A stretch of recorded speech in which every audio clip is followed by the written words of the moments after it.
I've gone through phases. I've gone through phases of that where I've like been like, oh, I just need to grind 24/7, and then it ends up like I'll exponentially make like a shitload of money, and then I'll hit a plateau where I'm just like, oh, I hate my life, and then it'll just go. Then I'll be depressed and anxious. I'll not do shit for like 2 months, and it's, oh, I need to go crazy again. And it's just like Yep. not good. Dude, that's crazy because I've had that same thought recently too, a lot where I feel like I'm just on like big ups and downs. Just I'm bad man, about that. Is I'm oh, it's so bad. extremely productive, and then I'm like just like, oh, I can't. I don't want to do anything. I'm extremely productive.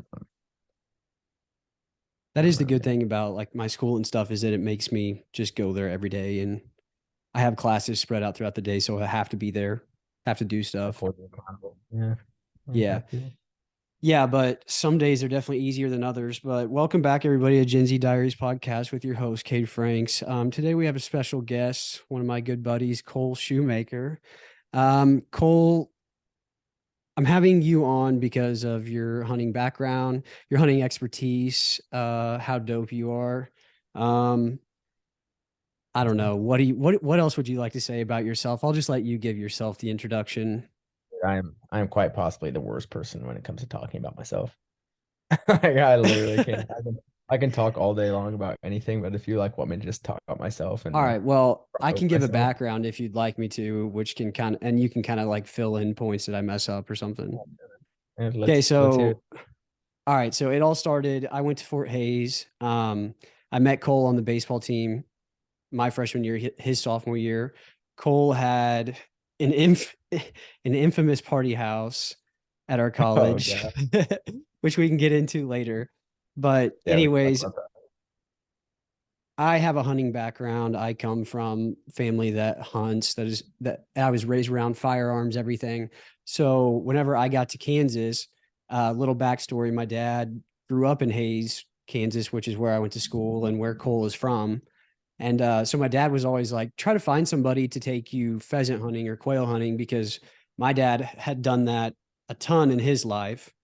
And he's like, it's really good out there compared to Missouri. So just try to find like a friend, obviously, but somebody that you can do that with because it's something that I think you would enjoy. And then so I started talking to Cole, and then come to find out, you know, you have like an acre or two of land that we Yeah, could hunt on with some birds on it. Yeah, with some birds on it. And I'm like, wow, perfect. I like this dude. We have fun hanging out. We go shoot birds. I got a bird dog. You had you still have Rookie, I'm assuming.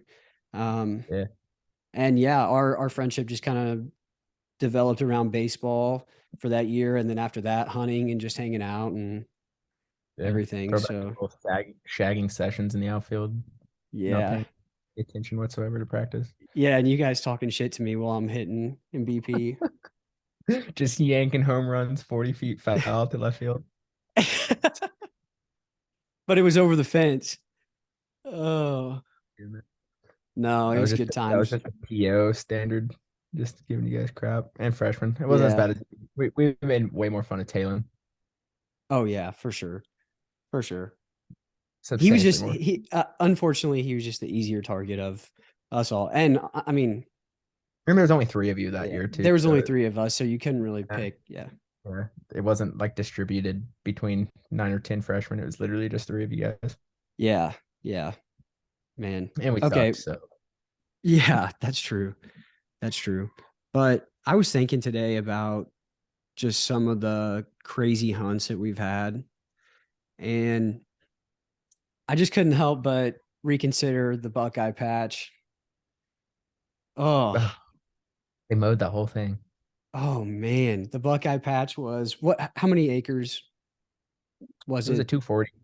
Yeah, it Two was. 240. It was just it was a quarter with another 80 stacked on the east side. Yeah. And And they kind of so like rotated. They mowed a different 80 every year. So there would always be like 160 acres of grass. And then it bumped up to another like quarter of grass that we couldn't hunt, but just kind of added to all that cover. yeah. So the cool thing about this patch for everybody, this patch, when I say patch, this tract of land, like he said, what do you say, 260 acres? It was 240 acres, which is basically a 240 quarter acres. section, and then an Okay. extra 80-acre tract tacked onto the side. So I was driving home one day from your cabin, and I'm driving and I see like probably 10 to 15 pheasants running across the road. And I was like, okay, damn, let's let's stop. So I get on the maps and I'm like, who owns this tract of land? I'm pretty sure I sent you a text or something too with my location, maybe, and you got on maybe on X or something. And come to find out, we figure out the guy's name, and I'm like, screw it, I'm just gonna call him. I'm gonna take a chance because a good hunting spot for with birds is just it's just a good Yeah, like time. that part of Kansas, like now, is so just with modern farming practices and stuff. There's never like consistently a ton of birds everywhere. Yeah, You can look at a patch and be like, oh, there should be 100 pheasants in there, and walk it and kick up like one bird, and you'll be like, oh, why is there no pheasants in there? And then yeah. you'll walk up to a patch like that Buckeye patch, and then it'll be like, oh my god, there's birds everywhere. So it's kind of like, So yeah, it's wild. It's wild. But this guy, I called this guy and come to find out he had worked for my cousin's dad for excavating D yeah, and D and or M&D, sorry. And yeah, then so we get permission on the patch. And then, like you said, we walked in and it's just birds everywhere. Birds everywhere. yeah. I think that first time we walk it, was there like snow on the ground too Yeah. already? Yeah. Yeah, that patch was It, gnarly when there's a little bit of snow on the ground. I'm talking, guys, I'm talking about a what, 15, 20 minute, 4 to 5 guy limit. Yeah, like the How many did first. we have? I We don't had think we me, ever walked. you. I don't think we ever hunted that patch in 2 years and did not shoot a limit, no matter how many guys we had. So there's sometimes we walked in, we had like 3 guys, so we would shoot 12 birds. Then there was a couple times. I think that first time we walked it, it was like it was at least 5 guys. I know we walked out of there with 20 plus pheasants. I I think it think it was was you, 6, Delzite, me, my dad, and Chance. I think it was 5 of us. And then Delzite left halfway through because the grass was so tall and and the the snow snow. was Yeah, so thick. And he was like, screw it, I'll take my limit and I'll just go back and be done.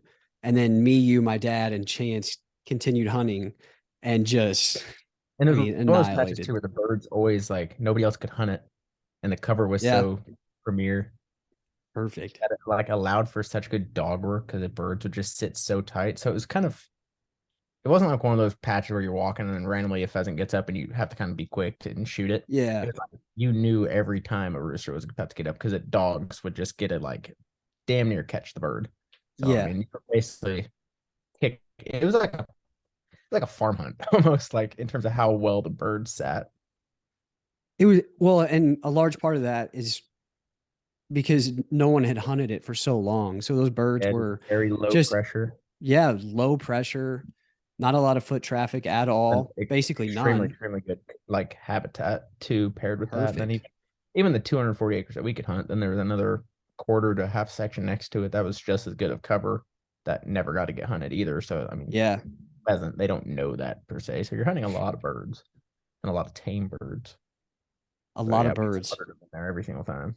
Yeah. So also just like background, people who don't know, pheasant hunting, quail hunting, that is bird hunting. We do it with dogs. I have a pointing dog, an English setter. Cole has a chocolate lab, which is a flushing dog. Mine's a pointing dog. Yeah, Um, old rookie doesn't point. He ain't about that. he ain't about that life. He ain't about that He, life. But I he's just thought blind I'd to that. explain that to people because I mean, Yeah, if you're not around it, you just don't know.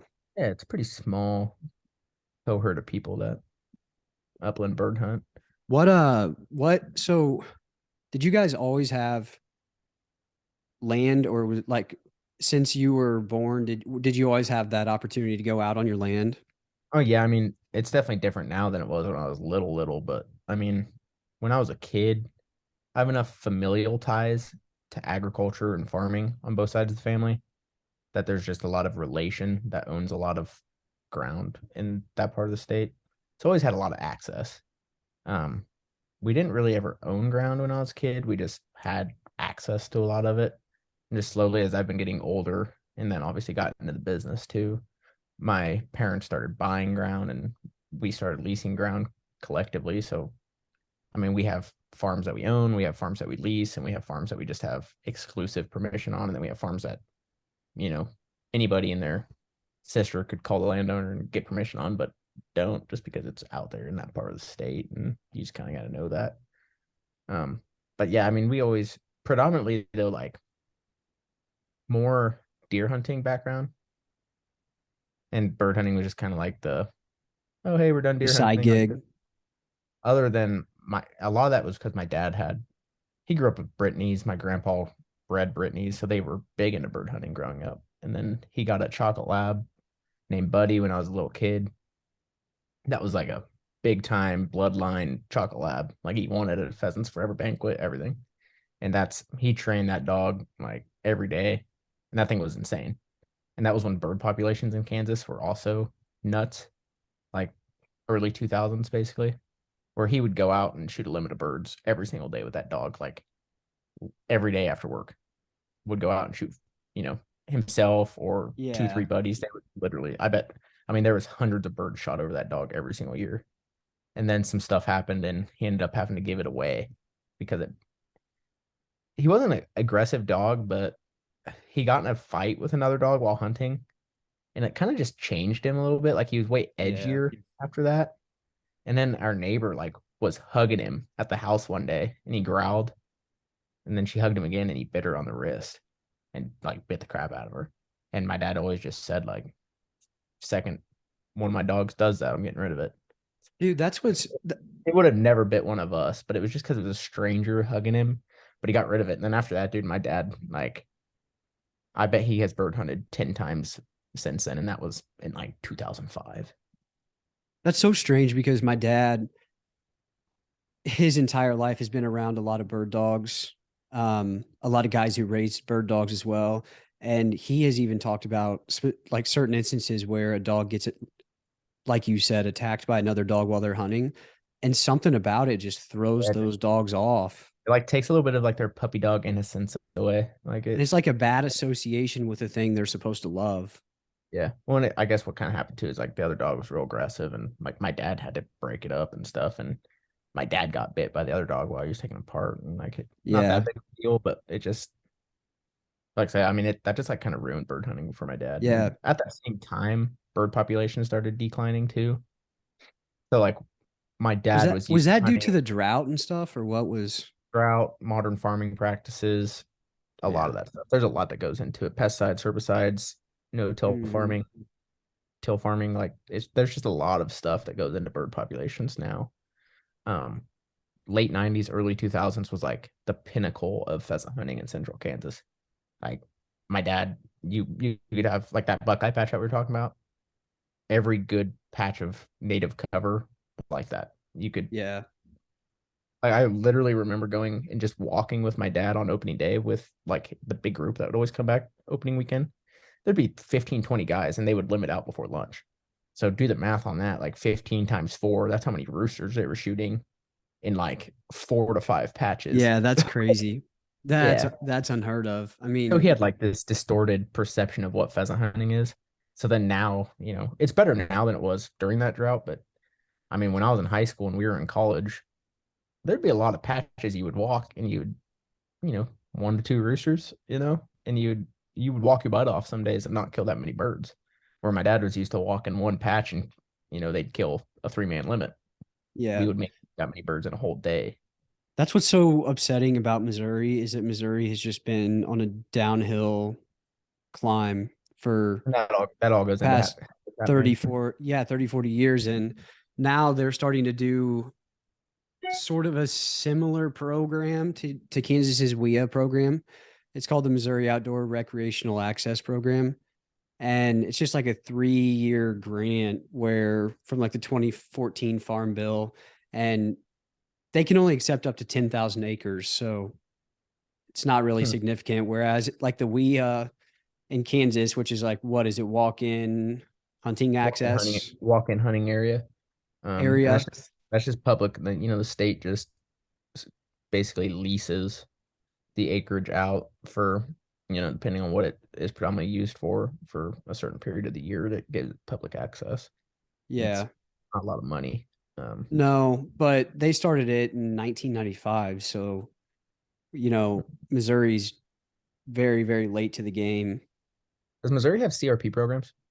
So that's something I should probably know, but I'm They not licensed in do. Missouri, so I believe they do. I believe they do. I don't know what it's under, well, but that's a federal thing anyway, so I'm assuming it is in every state. I know it's in Nebraska. I mean, it's a federal thing, so I'm sure they do. I just don't know how like common it is. yeah, yeah, I mean, you get out in central western Kansas, there's just as much CRP as there is tillable farm ground for the most part, up until, in the last couple of years, like this year when you have a right. drought, when we have a severe drought year like we did this year and grass as a commodity, all that gets cut. I mean, Yeah. and that's one of the main reasons why bird populations are never sustained out here anymore. Is you mow a half section of CRP grass, where the birds going? Away or they're that, I mean, you know, That takes away all your nesting habitat, all your predator. Keeps them away from predators. Pheasants predominantly like fence row nesters, so they need yeah. like thick woolly cover along property lines, basically. Same with quail. Yeah. Modern fence and just herbicides, pesticides. You don't have the big, nasty, gnarly fence lines like you used to. One of the main things is like modern wheat um varieties. They're shorter than what they used to be in like the Mm, 90s, early 2000s. So they're more tolerant to like wind, snow, all that. It just makes them yield better. But what that does is, instead they of run farmers going under. in and leaving 2 foot tall wheat stubble, you're going and you're leaving like 6 inches of wheat stubble. And that all just plays into, you do that on a massive scale of how many acres in Kansas are planted to wheat every year. That has a massive effect on pheasant Yeah, population. Then because you go in, pheasant and quail love to run under that stuff and use it as or cover over just the give, top. I mean, you look at some of the best patches we hunted by the cabin. It was the patches that old man Tomashak farmed, and he still farmed like it was the 1960s. So it was all tall wheat stubble that never got sprayed. Never saw any pesticide, herbicide. So it would just be big, weedy, nasty, gnarly wheat stubble Yeah. fields. That's where all your birds were. Yeah. That's why we killed a lot of birds in those patches. And then you go next door to a wheat stubble field that's been nuked with pesticides and herbicides. What do you know? No birds. Yeah. The issue when you drive around Missouri too is like it's very, I don't know, it's very hilly. Like you can see for long, like long, you have a long, very long range of view whenever you're driving. So like you can see across the landscape pretty well. And a lot of the land is just green pasture land for cows and stuff. Like Yeah, it's everything's cut grazing so very small. predominant. There, it's Yeah, just grazing is very there's predominant. no crops. There's no wood. There's not as much woodland cover anymore. It's like you said, everything's just kind of stripped bare, and nothing can't really do anything about it. You have to get some sort Yeah, of man. grass, some sort of cover, some sort of food source. But in Missouri, where there's so few birds, it's like, where do you start? A lot. That's all habitat implementation. Implementation. There's got to be large tracts of ground that are just basically left untouched or managed for predominantly nesting habitat. That's like the main Yeah. thing with whale is like thermal and nesting habitat. You get guys going in the days of like the thick fence row hedgerows in Missouri are pretty well gone, and that's why you have the substantial amounts of decline in or quail populations. So you're never gonna have a lot of pheasants in most of Missouri, other than in like No, the no. regions that are flatter with more native grass stands, because pheasants have to have large tracts of native grass without timber. So I mean, like Yeah. if you truly want a phenomenal pheasant hunting farm, you got to go in and kill. You got to knock down every perch that a hawk can sit on, and that seems so counterintuitive from like a hunter standpoint. But that's my like deer and turkey hunting bias is like, oh, I don't ever want to cut down a tree in central Kansas because there's so few Yeah. of them. You want there to be a bunch of pheasants. You don't want a single spot for a hawk to sit. That sucker's going to sit there all day, and then the second he sees a rooster, which, in comparatively speaking, in Kansas, sticks out like a sore thumb, Yeah, it does. smoked. For sure. Quail, it's the opposite though. That's why our quail population boomed from like 2015 on. Is after that drought, we had so much dead timber and cover and shrubby cover that died and then got collected on fence lines and stuff and just plum thickets and ditches. Quail had so Yeah. much cover out here. That's why when you first got to Fort Hayes, we were going out and shooting 3, 4, 5 man limits to quail every single day. Yeah, we were. No joke. No lie. We It's were just because shooting, there's so much cover. man. I mean, at a certain point, this is going to sound outrageous, but we stopped counting after 20 coveys, after pushing Oh 20 yeah. coveys in the day. At that like prime point, which it's still really good. Like that part of Kansas is still as good as it gets for bobwhite quail hunting. But like that was like that like 4 or 3 like when I was in high school and the 2 or 3 years you were in Yeah. Hayes, that was like the pinnacle of quail hunting in central Kansas. It was if you pushed less than 2 or 3 coveys a walk, which a walk, say like an 80 acre quarter section, it was like not that good of a patch. Yeah. There were some patches you would shoot a whole box of shells shooting quail. Dude, it was Like crazy. And it's so coincidental. I think I brought the birds back to Kansas, to be honest. it was like that the whole time. It was like I that the took whole the time I was quail in high from school too. Missouri and put them in Kansas. That's all I did in high school too, dude. It was just I would Yeah. just drive around and So that was when I want rookie to, was prime though. So I mean when rookie was and it goes back to my dad, it's like now that rookie's blind and not really able to hunt that much, dude, yeah. I've lost the go get him. But when rookie was in his prime, like late high school and then college, I bird hunted every single day. It was Yeah. stupid. Yeah. I feel you, man. I feel you. I want to get into like your deer hunting stuff. What's a good starting point, do you think? Or It I depends mean, on I like can what just aspect of it you want to talk about. Like well, I mean, we've already kind of touched on how, you can dig into that so many you grew different up ways. with you grew up with land, you had access to hunting and stuff.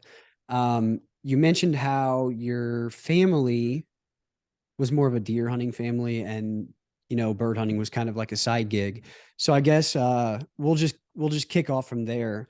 So your family is big into deer hunting. Obviously, like I've seen pictures of your dad and your grandpa as well, which is he's got like a really unique, cool story too. So I guess I'll just let you take it from there, sort of I where kind of that all built start up. how it got started and where we're at today. Yeah, One of my favorite like points of interest to like draw onto that whole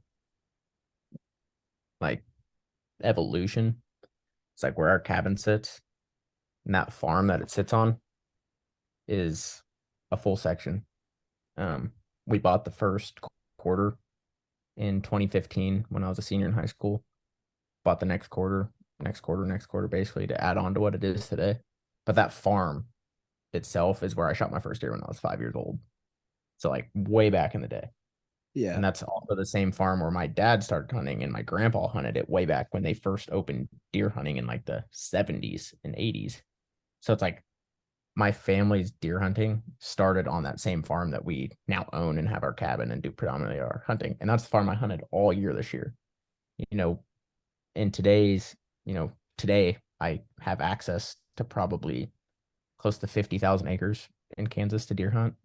Of yikes! that, I probably lease like 10 to 15,000 and we own around like 3 to 4,000. Holy shit, dude! Not all those are like That's just top of the line right. farms. Like I would say like the cabin, that farm's legit. Like we've had that forever. So it's been managed. There's very few farms in that part of Kansas that have been managed for deer hunting for more than like 4 or 5 years. That's a relatively new concept in Kansas, especially west central Kansas. It's like managing a farm for deer Why hunting. don't why don't you explain what that is real quick? It's like a farm can be utilized in so many different ways, like income, farm ground, pasture, grass, whatever. It's like the main purpose of that property and the way it's handled is to grow big whitetail deer. Like, Yeah. and that's So a thing. you're That's a talking very, yeah. And that goes to different levels too. It's like what I consider a big whitetail deer and what somebody else does is completely different. But there's very specific things that you do to a farm that makes it good. right. And that's not a new thing in most of this country. Northern Missouri, Southern Iowa, Eastern Kansas, like damn near every farm is managed for whitetail hunting. Like that's just how it is. That's Yeah. where the money's at now. So You what do look at you think what do you think the most important things in management of your property are to maximize success for where whitetails? where I'm at in north central western Kansas is cover because it's just not that's a rare commodity where we're at. Like Eastern Kansas, Missouri, Iowa, where covers everywhere, it's probably more food and pressure. But where we're at, it's all cover. Like there's just not that much of it. So if you can maximize the amount of cover, you maximize the amount of deer that you Yeah. can. Because there's food everywhere. Like out here, you can't throw a rock without landing on a 640-acre tract of Milo. Like there's no shortage of food out here. It's the only thing that we lack is water and cover. So like where the cabin sits, full section, river bottom, hills, gnarly canyons, plenty of food. But the main thing that we did to make it amazing is there hasn't been a cow on it. The grass is managed for like specifically to have a healthy native grass stand. We plant a ton of shelter belts, windbreaks. It's just every inch of that farm that we can put cover into, we put cover into because we don't need to worry about food. There's plenty of food. We don't have to do anything about food. So the more and more cover we can add to it, the more and more deer we can hold. Yeah. Yeah. So what made your family decide to start doing that? What made your dad decide to really go down that route? It's just fun, man. Like I don't, I know he's just always Yeah. passionate about deer hunting just because my grandpa was, and it was just always a family thing. I mean, like I said, I shot my first deer when I was 5 on that same farm. I was sitting in a tree stand by myself by the time I was 12. So it's hard to explain that, but it's just like what we did, it was just what we did. Yeah. And there's money to be made in it too. It's not like it's just throwing money into oblivion. Like a lot of those farms that we have, we put time and money into dressing it up, making it a good farm, making it quote unquote a turnkey hunting farm, and then it has more value. The most lucrative farms out here and anywhere in this country right now are turnkey deer hunting farms. Like if you want to sell a farm for the most money possible, it's going to be a farm that has good income but also has big ass whitetail deer. It's kind of like a boutique little sector of real estate, It honestly, is. if you think It's about fun. Those are it's the the funnest people, farms to sell. yeah, it's the people who finally have money and they want land. And it's like, why, they want something already set up. They're willing to pay more money to be able to Yep. have that guarantee of a good hunting spot to go to because Yep. I mean, good property, good hunting land is becoming increasingly hard to come by. Yeah, I mean it's like the saying everybody said since forever is, if they're not making more of it, if there's one thing you can buy today that they're not making more of, it's land. And even more than that, they're not Yeah. making any more hunting land. Like that's the and then you get into a whole different world where the tag turnkey, you have to be careful in the day because a lot of stuff you can make a farm look like it's a good hunting farm, but it's not. That's Yeah. why you want to work with somebody that knows their crap and actually kills big deer. Go Because ahead there's and a lot of go ahead farms that and get go ahead and marketed. shout out the real estate.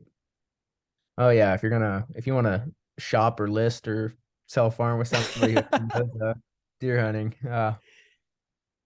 Cole's your Midwest guy. Land Group. What is it? Midwest Land Group. Midwest Land Group serving all of Midwest, 11 states. I'm just in Kansas though, but we Looks got very guys. successful so far though. And honestly, yeah, shout out to you. Like I would definitely go through you because you know what you're talking about. You know what good deer hunting land We've got a looks proven like. process, and that's the main reason I got into it too. Is like there's a lot of farms that get sold to people who think they're buying a really jam up deer hunting farm. I can tell you from experience hunting the farm, before I got into it, it was like, dude, you're not going to kill a Yeah. 130 deer on that, like Yeah. ever. Yeah. But because it was, made to look like it could be. So there was like, that's Right. part of the market. That's one of the reasons I got into it was to give honest, knowledgeable representation of land from a perspective of somebody who's been extremely successful and immersed in hunting and conservation and property management their whole life. Because there's a lot of guys in this Yeah. business that frankly like don't kill big deer, don't kill a lot of birds, don't own land that they For sure. manage. Like, how can you sell a hunting farm that you're promoting as like managed with conservation in mind, with that produce big deer, all this like native cover? How can you promote that if you don't know what you're talking Yeah. about? Yeah. Exactly. If you've never, if If you've you don't never, own, yeah. that's one of my biggest disconnects is like, okay, if you don't own a hunting farm that you manage for big deer and kill big deer on it, how can you speak from knowledge and experience? And that's one of the reasons I got into it is I knew I could bring that to the table. Even though I'm young, that's like the biggest disconnect is like, man, how do you have that knowledge when you're only, when I started, I was only 22 years old. It's like, dude, I've been doing it since I was like, this stupid saying is like, dude, I've been doing it since I was 5. Like, Yeah, and but it's different. Your I've been doing it since I was 5 is different than a lot of other people's I've been Yeah. doing it since it is Well, 5 and because that's what like you were that's fully why enveloped in the that's, whole that's process. what I always kind of tell people too is like we were managing our farms for big deer before managing farms for big deer were cool. Like before that was like a cool thing like it is today with social media and all that all the TV shows and stuff. My dad started doing it before it was cool, and he just did it because he liked killing big deer. Like plain and simple, and that's just how I was raised. I was just raised to a standard in deer hunting, like the deer I was killing when I was 7 or 8 that my dad was putting me on and that I consistently killed today is still like bigger than what 95% of people get a hunt. So like that's a bit of a disconnect at times, but it's also like I have a different A bit, a bit. perspective, You think a bit? which I mean it's different than Missouri. A Like 209-inch deer.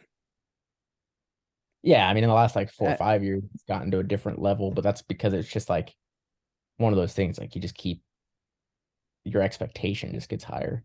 yeah. So where what was your first experience where you're out deer hunting and you finally shoot like a deer in your head that was like, oh shit, like this is a pretty big deer.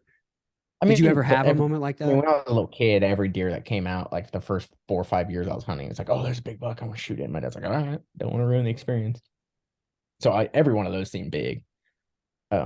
And then I kind of was killing like 150, 160, 170 inch deer, which are At big what deer. age? Like I shot my first when I was 8. I killed 174 inch deer with my dad during youth season. When And you that were was like my 8? first. That was Nice. like my first deer in the 170s. I haven't shot a deer under 170 since. That was like the first 170 inch deer I shot and I was 8. Damn, dude. Um, like after that, so then I kind of like was killing 170 inch like that class of deer for a while, and then it would have been, and that was kind of like the thing is I kept wanting to get into that next class of deer for a long time. Like so, from the time I was 8 until the time I was like basically a freshman in college, I was killing a ton of 170 to 180 inch deer. Like every single year, I killed a deer somewhere between 170 180, and those are, I mean, those are giant deer. But it's like every year I wanted to get up there more, but it just didn't work out. So then once I got into like my freshman year of college, it's like, dude, I'm scouting myself. I'm gonna find a giant deer. So I scouted Yeah. every single night in the summer, found one, killed my first 200 inch deer my freshman year of college. Okay, perfect. Let's go into that then. Let's go into the scouting stuff. Um, I guess honestly, I'll just let you kind of talk about it. But scouting, It's I've been different. with you a couple times. It's like you It's go different around, you now. drive around. Yeah. It's different now than it was then because I was in college. Like, and we were in Fort Hayes, so it's like there's not that much to do. And I had all the property that I could hunt. So it was just every day after baseball practice or every day once I was free, the last 2 hours of daylight in the summer, I was driving around looking for deer. Like that's it every single day. So I mean, spent a stupid amount of money on gas, but You had to have, man. I Oh knew my of like gosh. every buck that was anywhere that I could hunt, basically. And obviously there Yeah. was trail cameras and stuff too, but at that point, like there wasn't cell cams at that point. So basically what I would do is I would drive around until I found a buck that I was like, okay, that thing is big as hell. Then I'd stick a trail camera in there and keep track of them with trail camera and still summer or evening scouting. And it was just like kind of a combo thing. And then I would kill them early in the season. I always killed my deer within the first 2 weeks of the season open during muzzleloader. And that's still the strategy I take today and how I've consistently been. I mean, my last 5 year they average over 200 inches still since I killed that first one. Um, and that's still the same technique I use, but I drive around way less now just because I have a job and I don't have that much time and Yeah. it's hard for me to allocate that much money to gas. And also I have farms scattered way more and farms that I like manage more where I'm not just looking for deer anywhere I can hunt. I'm like growing specific bucks on certain farms. And that's more exciting now to me. Like my perspective has kind of changed. Like I don't want to just kill a random buck that I find. I want to kill like a buck I've watched for 3, 4 years on one of my farms. So you're a So then psychopath deer like killer? the no, that's just part of like the science and conservation of it. No, And it like is. implementation of like cell cams has made that a lot easier too. Or it's like once I find a big deer on one of my farms, I don't have to go drive around every night. I can just stick a couple cell cams in there and make sure I can check my phone in the evenings and hang out with my fiance and And make your deer. and then go kill one. So it's evolved a little bit, but it's still the same concept. It's like It's the all the theory of the property, chase. all the property I can hunt, figure out where the biggest deer are on those properties, hone in on them with cameras, and then kill them early. Like, and Yeah. that's just the same technique I've used. And Yeah. it's you're able to do it in that part of the Kansas because it's open. There's not cover everywhere. Like I said earlier, it's like you just got to find them, and once you find them, you got a pretty good idea where they're going to be. Right. And when we're talking about like 200 plus inches, that's measuring the antlers on a deer for Yep. size, So like which you get 200, what would I would say, I mean, less than 200's one like percent of class. 1% of That's the, like less than 1% of 1% of bucks get to be 200 inches. Like yeah. it's very, very, and I'm sure there's a statistic out there, but like of all the people who deer hunt in the United States, which is it's the most popular form of recreation. Everybody you can whitetail hunt in every state, basically, almost. So like everybody deer hunts. Out of all the people who deer hunt, I would say it's less than 1% of those people have killed even a 180-inch deer. Even I out would of think that's accurate. Yeah. even out of all the people who deer hunt in Kansas, which is one of the best states for big deer, I would say less than 1% of those people have killed a 200-inch deer. Yeah, absolutely. And that's what's crazy. What is your biggest is technically the 209-inch Yeah, he went non-typical. 209.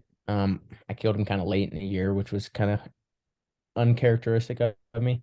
He had probably 15, 20 inches busted off too. Like if he wasn't busted off, he'd be in the 230s. Um, just a crazy deer. And then Wyatt last year killed kind of a similar scenario where it went like 220, but it had like 20 inches bust off. It would have been like 240s. His was I 220. yeah, dude, that deer is insane. It has same I age saw the class. pictures and I was like, It's nuts. Killed last day of the season. It's just one of those we knew about that deer for years and just could never kill him. He's in such a weird place, and he'd always that's get busted up insane. so bad. Like I don't know if he had like low deer, like antler density, but he would be shredded by November every year. Just all of his antlers Yeah. be off. Just even last year, like I said, or which would be like 2 seasons ago now, is when he killed him. Was he still had 20 inches busted off, but he was still 220 inches. Jeez. So those are like the two biggest Do you deer. have a picture on your computer or something? I'm trying to find a picture on his Instagram. I mean, he should have pictures on his Instagram. I don't know if I can pull one up. Yeah, but they're uh not necessarily like great pictures. Let me try to I'll try to screenshot that and send it to my computer, I but can put it up. I mean, it's stupid big, it's but all those deer are crazy. stupid. When you start getting in the class of whitetails like that, though, it's like the difference between a 210 and a 220. It's nothing. They What? look the Yeah. same. It's just like It's just a that stuff big just adds deer. up. Yeah, yeah. So like, I don't know. That's probably not gonna show up very good, but yeah, I mean, it's like, I'm pulling it up I mean, on the thing is, it just had stupid amounts of points, and everything was long, and it was just different. Like the biggest deer I shot, it's all mass. Like it's just yeah, his is all length. Like it's crazy. right. Honestly, I still to this day my favorite deer that I've shot is that first 200-inch deer I shot though. So here's what looks like. Can you see that? Yeah, and you can see he busted off that whole G3 on that left side. What Like is that's that? Like explain that to people. so like the from the base of the antler coming out of their head, the first point is called a brow tine or G1. Then the second main point coming off that antler is G2, G3, G4 as you go off. And those are like the typical points. So like on the left side, you see that big long point, that's the G2. And then that next one that's broken off, that would have been the G3 if it matched up with the other side, which it would have. That deer was super typical. So that's kind of how we know how many inches he busted off. Yeah, But he that's is really typical. in terms of like whitetails, that's as big as they get. Like that for being typical, that was a 7.5-year-old buck. Like they don't get any bigger than that. I mean that deer's nuts. When do you what's the for a lot of people don't know anything about this, but you want to let the deer get to a certain age where they're mature they've lived life, they've sort of reached their full potential. Um, when you're looking to hunt a deer, you're looking to pick your deer. A, what are you looking for to find a mature buck? And B, what classifies even a mature buck? So there's like three things. Like, okay, if you're talking about like getting a deer big, there's three things that like affect antler growth, and it's age, nutrition, and stress. Like those are the three things that make a deer big. A deer, it's got to get mature. Maturity, I consider a mature deer 5 years old or older. Um, just off of generalizations, averages, a deer gets to be his biggest when he's at least 5. There's a lot of deer that'll be really big when they're 4, but odds are if they're big when they're 4, if you wait till they're 7, they're going to be even bigger. That's a tough thing Yeah. though, because there's a lot of things that can kill a deer, natural and human. So it's always a risk. Like if you want a deer to be big, it's got to be mature, it's got to have good nutrition, and it's got to have low stress. So that all goes into farm management. You have a big tract of land that has good cover, good food, and you let them get old and nobody messes with them, you're gonna have big deer. It's a pretty simple recipe with a lot of there's obviously a lot of things outside of your control. They can get hit by a car, they can get killed by coyotes, they can get sick, like, and that's why it's always a risk letting a deer get to be mature. But But that's that goes into also that goes into a whole nother debate. This in today's whitetail hunting world is some people only care about killing old deer. That's hard. Like that's what makes bucks hard to kill is age because they get smarter, they get cagier.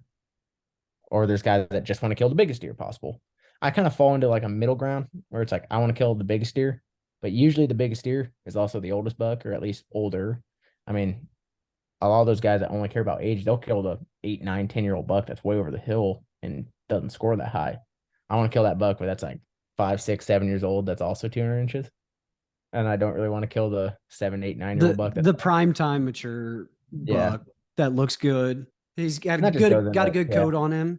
Yeah, like just a nice set of horns on his dome. Yeah, just a nice lad. But that just goes Nice into like lad. today's whitetail hunting culture. You can dig into it. It's so complex today. Like It is. it's kind of nuts. It is. I'm gonna pull That's up right. your. I'm gonna pull up. I think this is your 209-inch deer, correct? Yep, there's a little sophomore year high Yeah. school. What do you? Oh man, beautiful Had his deer. he had his eye gouged out. That deer was like, dude, that deer was nuts. He'd been just That deer fighting is ever nuts. snow on the ground. It's hard to tell from the picture too, but truly how tall Yeah, and I wide his mean, frame actually is in real life, and that how was before thick. I was good at taking photos. That was before I had a DSLR camera. How old are you at that point? Sophomore year, that was my sophomore year of college, so 19. Yeah, I Okay. would have Okay. been. No, yeah, I would have still been 19. Dude, that's wild to shoot that big of a deer at 19. That thing's a I beast. Dude, I'm not gonna say for sure, but I don't think there's anybody 25 years or younger that's killed multiple 200-inch deer, like Yeah. whitetails. And I mean I've killed several. I want to That show you. Oh, what was this one was ginormous too. that one went 196. That's such a terrible photo because I was by myself and he died in the middle of a Milo patch. So I had to like prop my camera up on a Milo stock and try to get a picture. God, he's a giant body though. Um, Ginormous body for people yeah, who can't it's see terrible. this. That's a Like, terrible photo. That picture does that deer no justice. He has 24 scoreable points, which is like for a deer to have more than 20 scoreable points is nuts. But that deer goes 196. So like speak at how hard it is to get a deer to be 200 inches. Like that's not even a 200-inch deer. that thing is a beast. What do you think he weighed? I have no idea. That was like an early season deer too. So I mean, he would have gotten heavier. I'm trying. I should have got the picture of Delzite's beast, but that's what he Oh, dude, gets yeah, that was a for 300-pound deer. That was a 300-pound deer, and that's that like was. as equally rare as it is for a deer to be 200 inches, for a deer to be like 300 pounds in Kansas. It's like just as rare. But that deer was like 9 years old, just an absolute like his genetics were just built to be big, bulky. I mean, that deer made Delta look small, and Delta's not a small dude. No, not a small dude, but that deer was just. I don't know. The story of it's all insane. Old gray You know, face, deep gray he face. You hunt a farm you can long tell enough. him. You can tell everybody about this deer. It's kind of a cool story. You hunt a farm long enough, you see genetics recur. I mean, that's just how it is. Gene pool's only so big in terms of genetics recurring, like antlers, body size. One thing on our main farm that reoccurs all the time is there's just a gene in there that the deer have snow white faces from the time they're young all the way till they're old. Usually deer don't get like gray in the face until they're older. This gene pool, for whatever reason, they always just have snow white faces, so you can tell them really easily. So from the time this deer was like 3, we started calling him Gray Face. Yeah, there you go. Here he Old is. OG Gray Face. Started calling him Gray Face, and he was literally he was kind of a management buck. He never got big, like real big. He just didn't have the genetics to have a big rack. He had the genetics to have a big Yeah. body. And They as don't you can have see, both. I mean, it's not a ginormous rack, but And Delzite's a that, I mean, that's big after he boy. was bigger than that. I mean, that's kind of what we were going into is we never killed him when he was in his prime because we just had bigger deer to hunt. And we also just, I mean, didn't ever have an opportunity to kill him with somebody who would have been happy with him.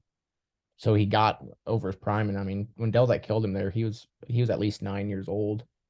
Um, so I mean, he's just the pinnacle of like old boss, ran the farm, beat the crap out of every other buck on the farm.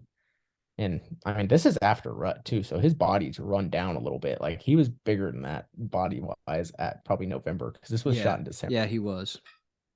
So I mean, that's in terms of like an old Kansas gnarly hill buck, that's like the epitome of that. That deer And was kind of that's what's crazy too is that like the the evening that Delzite killed him, it was just like your typical stereotypical night that like an old cagey buck would come out on. yeah. You I know, mean, it was deer like that are this 30 age, mile an hour yeah, winds, deer that sleet, are this freezing age, rain. bucks that are this age, do not move before dark very often. They're smart. They're cagey.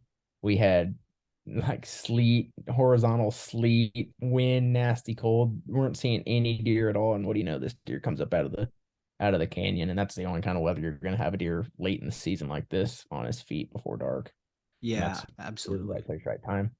Like I said, at that point, we were just kind of wanting to get him dead because he'd been on the farm for so long and he was already kind of going on the downhill and he was beating the crap out of our younger bucks. And that's just also something you don't really want. Um, so Dell's like kind of did us a favor and took him off the farm for us. Yeah.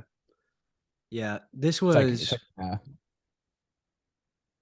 sorry, go ahead. that was that your freshman year of college? That was the same year I killed that With 209. with the gray face?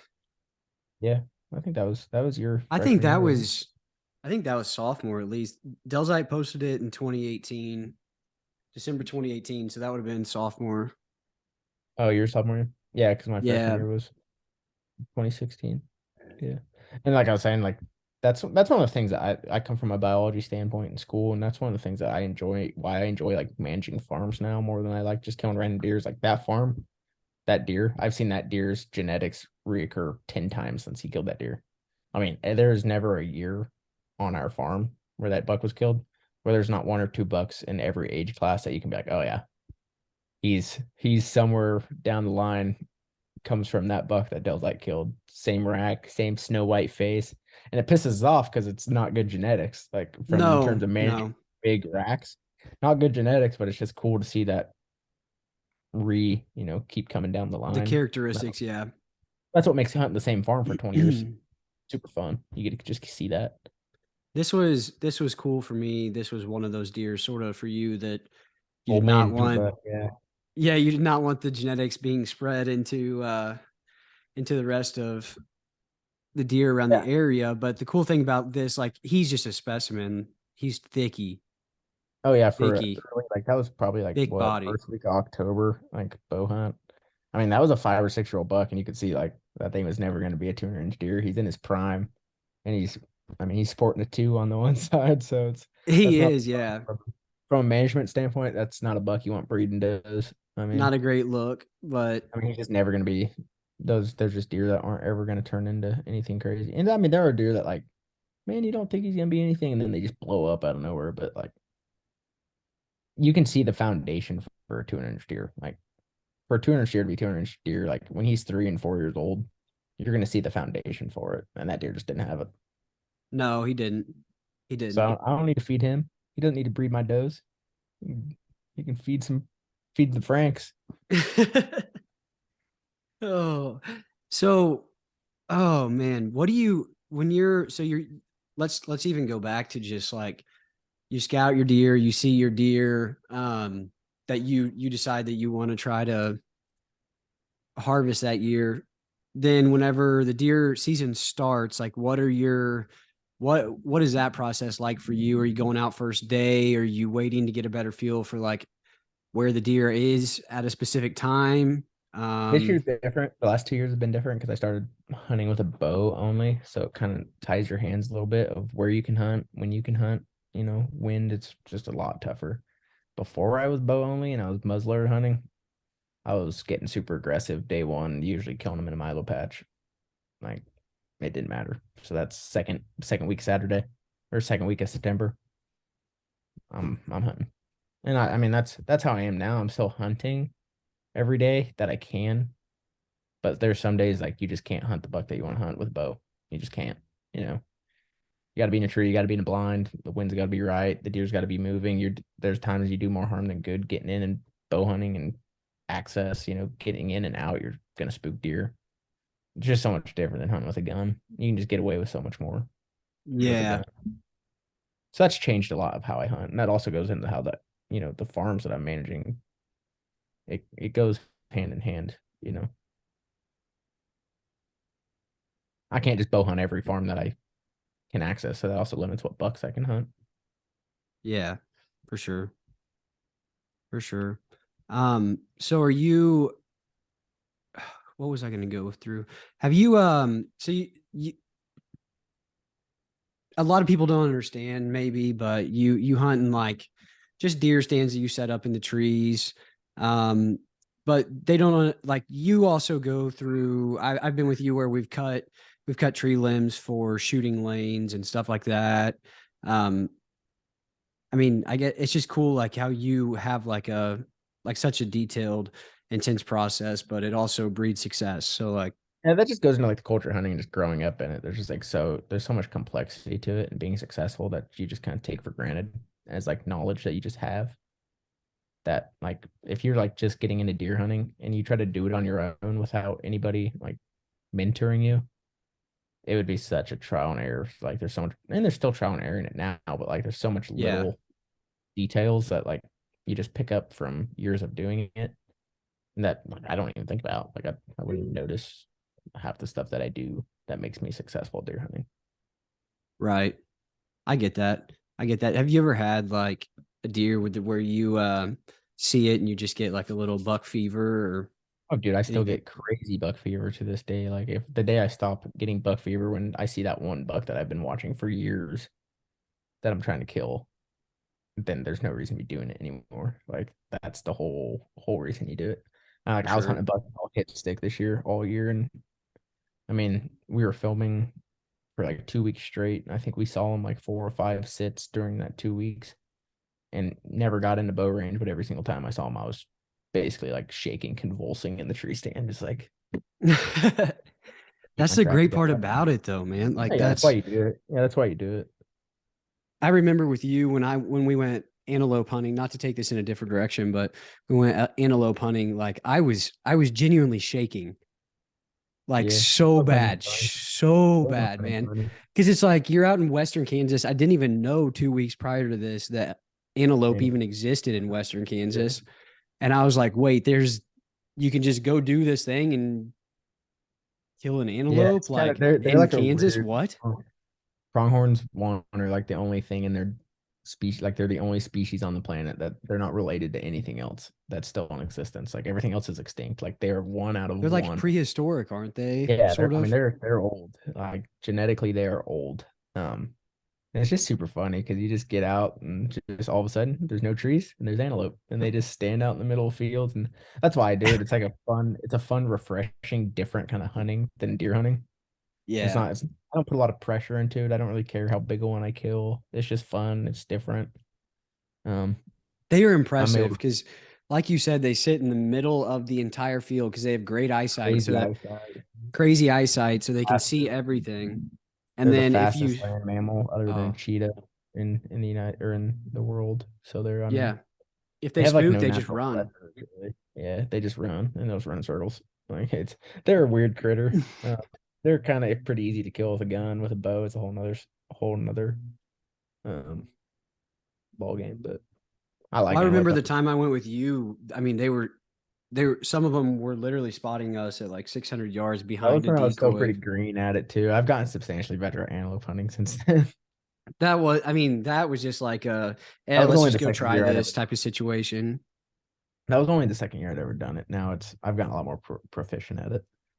Yeah, that's But I also crazy, don't man. try to do it with my bow in Kansas. There's places, I mean, you can antelope hunt anywhere out west, and it's different because you can hunt them over water. The problem is with Western Kansas is, yeah, it's arid, but we still get enough rain, and there's still enough water sources that you can't like just hone in on hunting them over water. So it just kind of limits what you're able to do. Um, I only really hunt them in Kansas with a muzzleloader now, and it's kind of a cheat code. Like it's not hard. It's finding a goat that's like a good goat in Kansas is the hard part because there's just not a lot of Yeah, them.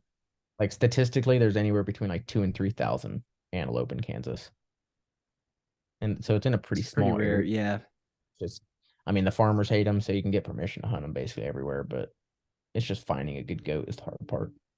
yeah. They're beautiful animals, though. Their They're coats are cool. so They're so pretty, but weird. They're just different. They're it actually is. And they're delicious too. They smell bad, but once you cook them up, they're pretty good. dude, they are stinky. They're stinky like They have a your gland. ass after They have a hunting all day, gland.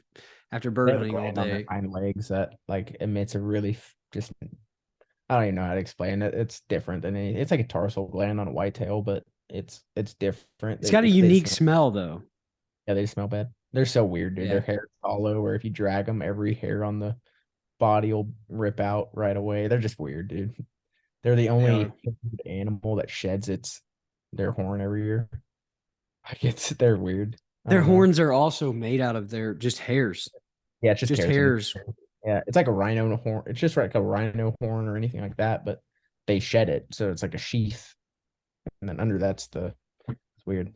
It's They're weird. the only Yeah, ones that do that. yeah. They have like the little nubs, sort of, and then the horn Yeah, just kind of like sits on top of their nubs, yeah, and it just falls off. It's wild. weird. It's Yeah. crazy. Nothing else that does it. It's crazy. What do you think? What do you think is like the biggest mistake that generally people who are just novice deer hunters make?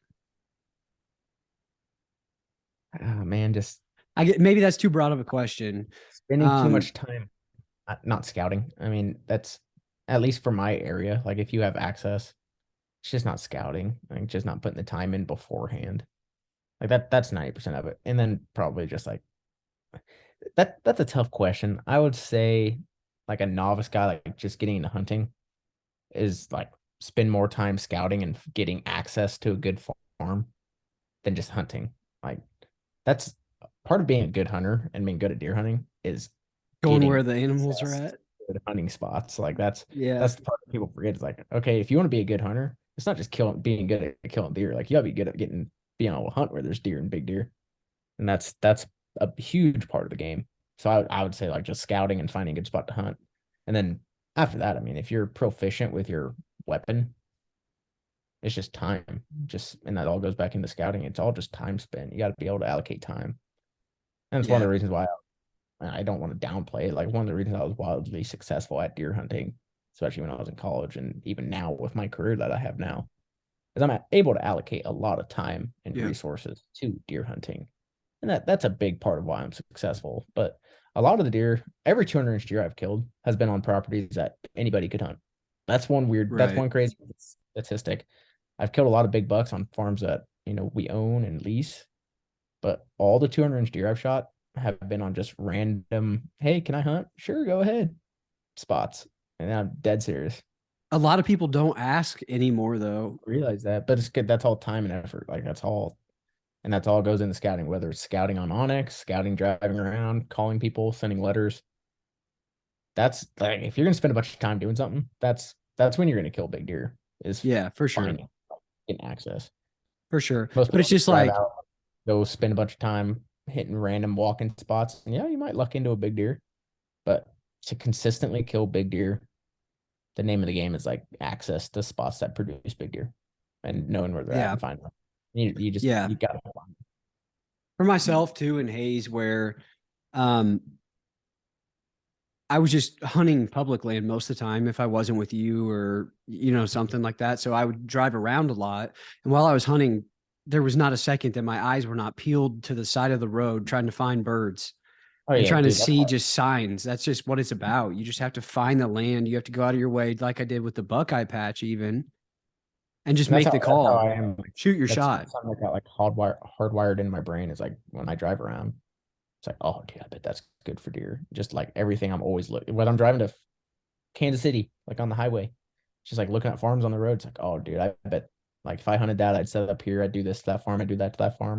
And then that's like changed into my profession now. It's like, oh dude, I could sell the crap out of that farm. I bet there's big deer in there. Like, look, that's just I'm like never not looking at land from the lens of a deer hunter and a land real estate agent.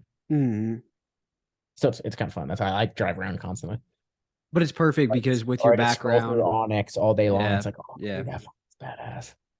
yeah. And with your background, though, of, like you said, managing game property, it helps that all of the right criteria that you're looking for in land. So, um, if you're somebody who's interested in buying um, hunting land specifically for deer, what are you looking for? Well, I mean, I service clients mostly in like the western half of Kansas. If you're wanting to buy, if you're willing to spend the money on a strictly deer hunting farm, it's got to have established cover. And in this part of Kansas, that could be a large tract of native grass, like large tract of CRP, large tract of like hilled grassland that's not grazed, and then it's got to have food. Like that's what I would look at. And you're not going to hold deer in this part of the state on a quarter section of ground. You're not even going to hold deer constantly on a half section, which is 320 acres. So you got to buy in a region too, because your deer are going to move. You're not like you could have a big buck on your farm, but he's not going to spend 100% of his time on your farm. So and Right, that all goes into the cover. And the more cover you have, the more food you have, the less of a reason that buck has to leave. But they're still going to leave just because they're deer. Like they don't just right. stand still. They like to breed in different areas. Like it's just so you want to look at a region that one produces big deer, and the farm's got to have enough cover and enough food to at least most of the time hold the deer in that region on your property. Yeah. So a lot of it's just kind of And that goes into budget, man. I mean, that just goes right into I mean, there's plenty of farms like if a guy doesn't have a big budget, can't afford a big tract of ground, you got to buy a farm that's in a region with that really has good. a lot of deer, a lot of big Yeah. bucks, and just like you're not going to consistently hold big deer, but you're in a spot where like any day that you're in a tree stand, you might kill a big deer, and that's what you can afford, and that's how you have to manage the farm too. You're going to manage an 80 or 160 acres that has decent cover, decent food, differently than you're going to manage a full section or plus, up to say 1,000 acres. Yeah. Different. Yeah. Like it's just different. Your Hey, expectations are different. Your but expectations are just different. right. Right. Like I, But I hunt and manage our big farms. Like 2 years ago, we bought a 1,200-acre ranch in Osborne County, Kansas, and mhm. it's like literally to a T. It's like 95% of it is just cover, like gnarly, nasty canyons, hills. It's nuts. We manage that farm significantly differently than we manage like a quarter section that we own that's like half cover, half food. Like What it's do you just mean different. by that? Like in what ways? Like the standards to which we like how we expect like what we expect out of the deer on it too. Like if we have a 180-inch 4.5-year-old on this small farm, we're probably gonna hunt him and kill him, or at least we're gonna try to. Whether that's me trying to kill him, my dad, Wyatt, somebody else on that 1,200-acre ranch, if we have a 180-inch 4-year-old, we're not gonna kill him because he's Mm, probably very rarely leaving that farm, and the odds of him getting killed are substantially smaller than what they are on that deer that's on that. Because on that 160, he's only got to walk a quarter mile, and he's on somebody else's property, right. and likely somebody else Right. hunting But on on that 1,200 whole acres, frame. there's a higher chance that he's going to stay Yeah, there. So by yeah. not putting any pressure on him at all, And I there's just mean, it different just things he makes can do. Like sense. he can do a lot more to a 1,200-acre farm from like a conservation management, cameras, feeders, everything standpoint than you can a smaller farm. It's just Absolutely. different. Yeah. It's just Yeah, it different. is. It is. It is. And I mean, that makes total sense too. You know, like you said, if you don't And put any it's no pressure on different than that bird hunting deer, too. it's Like just it's no same different than bird hunting. process. Yeah. Basically, look at it as if you had a 640 acres of CRP that has a bunch of pheasants in it. You're going to hunt that differently than if you have an 80-acre tract that's got decent birds in it. You're not going to Right. go into that 80 every single day and slaughter the pheasants until there's not a pheasant on it, Right. Right. It's no, Okay. you're not going to go in on a giant farm, go in and kill. You can kill more birds, but you're Yeah, also not going to hunt the whole farm the whole day. Every day it's just different. it is. Your Yeah. perspective is different, like your management goals, like the management goals that we set in place are different. Right. So what so now with hunting stuff, are you doing stuff officially with Heartland Bowhunter or not? We filmed all last year. Chandler filmed me for probably, I mean, collectively probably 30 days last year, like between 3 or 4 different trips.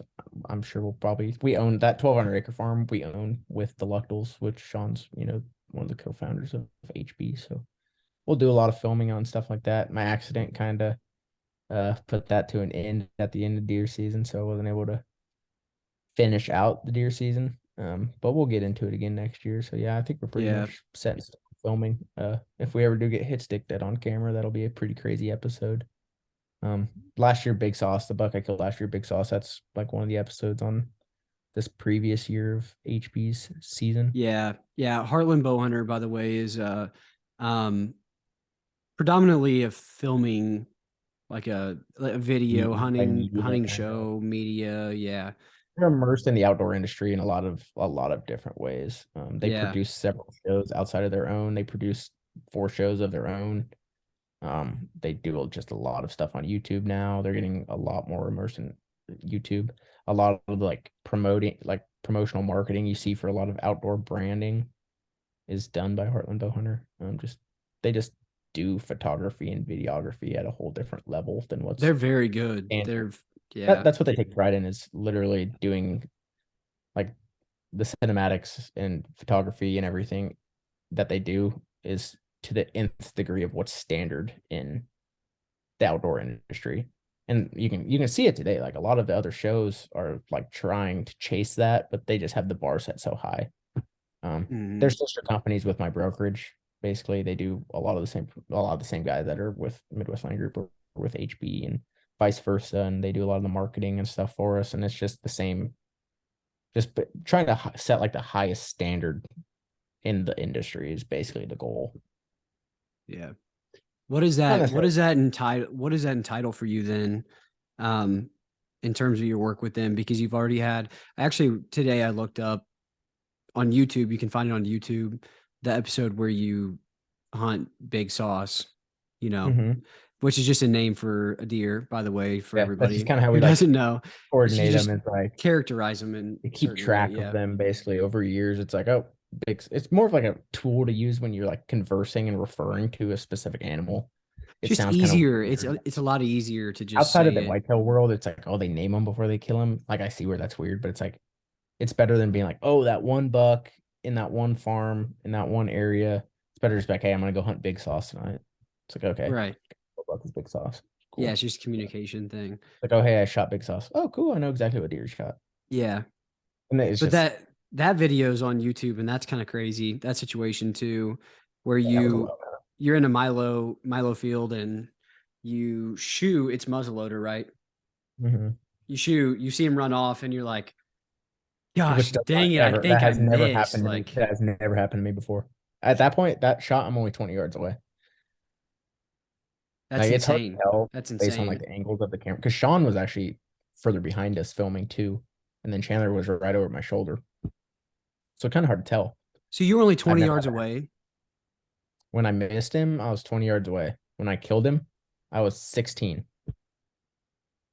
Wait, I'm Yeah. confused because on the video you I, shoot. I, yeah. And then I had to shoot him again. That we didn't get it on camera. Okay, yeah, I yeah, had to yeah, shoot him yeah, again. Yeah. I yeah, had to shoot yeah. him again. To finish him, yeah. Yeah. I've Okay, never so had that. that was your first debut though with Heartland Bowhunter, which was kind of funny to watch you. Yeah, like me Like hunting in front of the that's camera. just Yeah, because I've seen it in person. I've hunted with you a lot, and then you're on camera. I'm high energy. Like that's like a hard thing for me to like transition into is like the I don't know what the tunnel vision that I You're get. like me. You're like me though, and that's where like we would go hunting, and at times there wouldn't be a word said for like an hour Tunnel because we're vision. both just like we're both just like locked in, like thinking about. I'm like in your passenger seat, just kind of along for the ride. I don't know exactly where we're going or where we might end up, but I'm like, we're gonna be put in front of. If I'm with Cole, chances are I'm gonna be put in front of birds or a deer or a turkey or whatever. That was like So one I of the was hard things for me always, this year. Filming was like yeah. having to just like also be like personable for a camera and like talk to the camera and stuff. It's like hard for me. Like But have to like it is awkward different. to talk for, yeah, It's a talk in front of whole a nother camera. like level of difficulty too, especially bow hunting for a Yeah. whitetail. Like it is. People will talk about how hard it is to film deer hunts, especially to the level that our bow hunter does.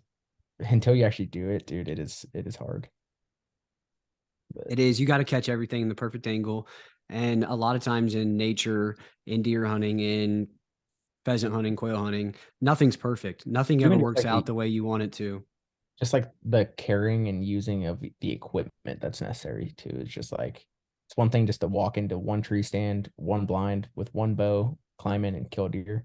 It's a whole another thing for two guys to climb into two stands with two cameras, a bow, a giant backpack, all this. Like it's freaking nuts. It's Yeah, that's tough. a lot going. There's And a still lot kill deer. going on. And still kill deer on camera in like the best Quality quality deer. possible. Like yeah, quality deer with quality photography and videography. Like that's I like the met, yeah, difficult, yeah. crazy. I met Sean and Chandler the one time out at your cabin, and Good both of dude. those guys were great dudes, super nice, Oh, best dude.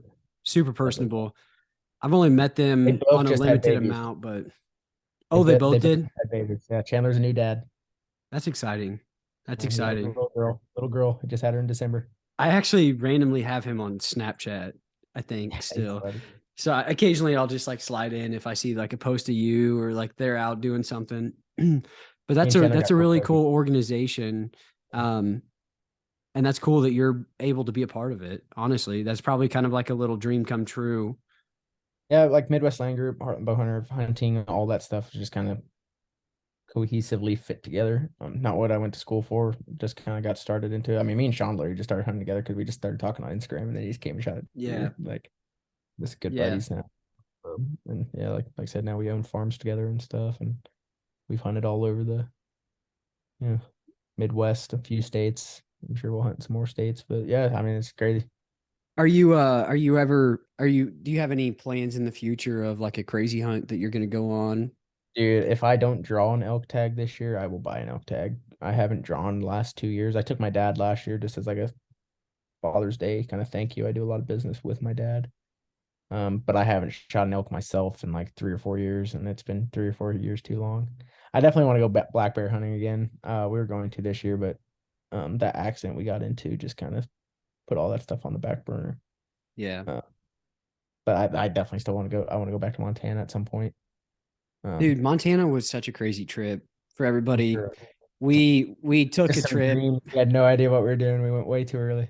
Oh man, that was but that Fun. was like kind of the fun about it too, was it just Say that it was just wild. It was a that's wild part of trip. Western hunting and doing it yourself is the first time you go, you're just not. You're probably not gonna like. It's just learning as you go. Like you're gonna fail so much before you have find success doing that stuff. Oh, us young lads, Cole says, "Hey everybody, I we're couldn't do going to that today, dude. Montana." I could not I could not do that today. 24-hour Yeah. drive to Montana. I drove 10 hours to Madison, Wisconsin this week straight. That was impressive. I was That surprised. is. But I don't think I That's a could do long going time. all night, 27 hours in the blizzard up to Kalispell, Montana again. That was brutal. Brutal, but that is a trip I'll never forget for a lot of reasons. Next Whether it time, next was time we're going in June though, or late May, not April. April We when it's got caught by a late. freezing and raining. We got caught by a snowstorm, ruined it. It was still fun though. No We had a kidding. lot of personalities on that trip. A lot of different Ultimate personalities, that's bros for trip. sure. Ultimate bros trip to Montana. That Yep. Where can't we speak of visited, until we saw crystal clear lakes. We saw snow covered roads in the mountain with no cell phone service at 3 a.m. that's my We favorite part of the country. saw I love we that place. saw wolves. Well, didn't see wolves, heard wolves right by our camp. We saw a moose. We saw Yellowstone. We saw We an drove like ER 8 hours out room. of our way to go through Yellowstone, and half the park was closed. No shit. No shit. We saw an ER room with Delzite in his finger. I didn't go there. Well, we saw the outside of the hospital. We didn't go in and support our I boy, was but incapacitated in the motel room. oh While man, what a crazy trip. What a crazy trip. But it we was good definitely want to go times. up there again, but we need to be more successful and have it planned out better. Yeah, yeah. That was Instead of funny just for like, my yeah, we'll go sit on the hill for a little bit. we're not all college kids anymore. I don't think we could survive that trip again. No shit. I'd be broken. I may not come back if I win again, to be honest. Dude, I love that part of the country. I definitely plan on getting up there again as soon as I can. I love it up Yeah, there. for sure. But that's the great thing about hunting. And that's why I invited you on to talk about hunting, is because you had a very large role to play in my young adult life of hunting and bird hunting and stuff. And so I was always very thankful that I had a place to go to be able to hunt with you, and to take my dad to as well, just to get him back involved in everything. And just the experiences that we've had through hunting, I think we both can agree are just invaluable. You know, they're Oh things yeah. that, I'm sure there's more that I've forgotten than what I give myself credit for. But yeah, some of your best memories are definitely those. Like when school would get canceled because the snow was too deep, but we'd go out driving around and shooting pheasants. That was about pretty pretty characteristic. yeah, man. And it's just, you learn so much more than just hunting. You Yeah. learn life lessons. You learn it. I mean, we could sit here and talk for hours for Oh all yeah. about We all can the get into shit we've that. learned about hunting. Yeah, for sure. I mean, you need to hurry up and get done with school so you can get back into it some more. So I can get Cool. some money and then get Yeah, me a law school. You gotta get farm. your money right. You gotta get your money right so you can get back out here. Got to get my checkbook in order. Yeah, So hurry up and finish law school and get your couple years of paying your dues done, and then get back into it. no shit, man. Well, I appreciate you coming on the show. Yeah. Um, Anytime, man. well, that's the thing too. You know, don't be worried about anything you miss because you're going to be back on. We'll talk Yeah, another for time for sure. sure, Yeah. and Get Dell hopefully right in on you. person because that's way more fun. We got to just meet up sometime. Dude, I'm in Kansas City all the time. It's not that hard. I just need to come. Yeah. Yeah, you're the one. You got school, man. My schedule's pretty fluid. I can make things work most of the time. All right. Well, come over here and we'll bird hunt on some public Missouri ground. Sounds like so much fun. Basically, we'll walk through the field and stare at the If anything, sky. I'd come turkey hunt. I don't think I'd come bird hunt over there. No, bird hunting would be a complete waste of time, but Traffic. We could just walk around. maybe we can find somewhere to shoot some ducks or something. Some Maybe I'll just say you're a client and we'll go look at some farms. ooh yeah. Some good private farms. Nah, Yeah. kid, I don't do Yeah. that. I don't do that. I don't condone that. Don't condone that, I but know guys who do that. I hey, don't condone. we'll talk about that later though, by the way. All righty. Well, No, I'm joking. All right. well, Well, thanks for having me, man. Take her easy. yeah, 1 second. Yep.